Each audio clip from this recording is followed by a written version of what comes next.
Chad from Zombie Fight Shark. Welcome to episode 6 of our Complex-1 complete walkthrough series. And if you're just tuning in, we are to the output mixer. We've covered everything else on kind of the top half of Complex-1 up until this point. This is going to be an easy one. It's easy concepts to understand. I have created this simple patch so that we can just illustrate exactly what the output mixer what it do. So we've got 3 inputs on the output mixer in 1, 2, 3, right? And so you can route whatever you want into those. It controls volume, and it also controls pan. So then it also controls the, how do you say, drones. If you do want to do the drones with the never-ending note, then this is where you'll want to pay attention to. So in 1, 2, 3, route whatever sources you want into those 3 inputs, and then we have volume knobs for all 3 of them. Imagine that. So there's one of them. Then I add my second one, and then my third one.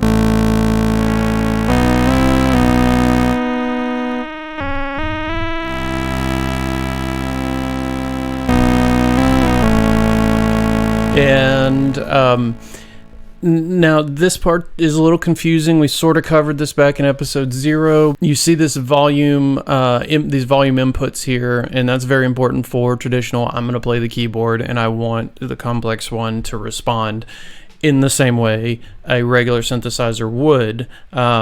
So you see I have the gate here running to my trigger in on the attack, decay, sustain, release envelope, and then this envelope here is controlling the volume. So that means when I hit the key, it's applying attack, decay, sustain, release every time.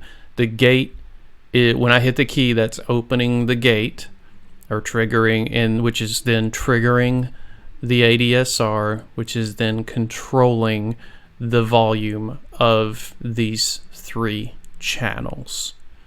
So rewind that and watch it again if that doesn't make sense, because I didn't get it the first time either. The other stuff on here that I think most people understand, you have this pan.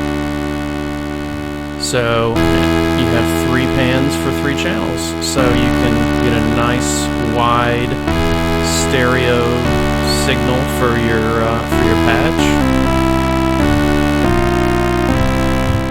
And then right underneath it, you have the option to control. Let's just do it with this LFO here.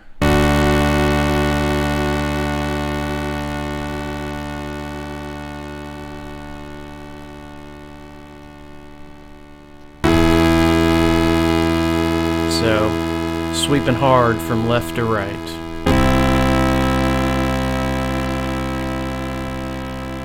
Now you'll notice, let's see, sweeping hard, right? Then we'll go to this one, sweeping hard, right? No sweeping. So it only automates those 2, your 1 and 3, your middle channel. You control the pan with this knob here, but that you can't automate via this method. You can automate it through traditional automation methods, though. So fear not, there's still a way. So just be aware. That's it. And honestly, that's it. The output mixer is really simple, thankfully. Something that is very straightforward and easy to understand. And so real quick, we're just going to do a fast addendum on the Adsr envelope for this episode because it's been mentioned so many times. I don't think it needs its own episode.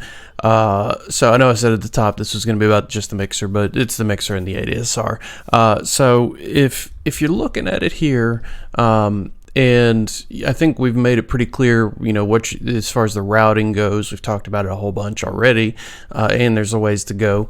And you see, I think the only thing we haven't mentioned is that there's a inverted envelope out. That's the minus envelope right here.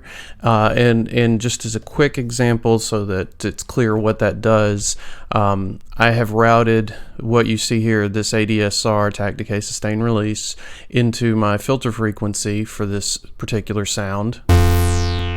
So you can hear it sweep there. And then if I take the inverted version, it literally just plays it upside down from what you see, plays an inverted version of that envelope. So if I do that one instead, it does that. And it's just playing an upside down version of the ADSR envelope. So, a fairly straightforward concept. I don't think it needs its whole episode to discuss it. I just wanted to make sure that part was pretty clear and that everybody understands it. If you want to hear more, you want a supplemental episode on the ADSR envelope, I'll be happy to make one. But we've talked about it so much already. I didn't want to waste anybody's time with a whole nother episode. So I hope that makes sense. Appreciate your eyeballs on this. Like and subscribe, how that goes. If you appreciate this content, just let me know so I know to keep making it. And then in the next episode, we're going to jump on the noise oscillator, and there's a lot of fun stuff in that one. So thanks again. See you next time. Cheers.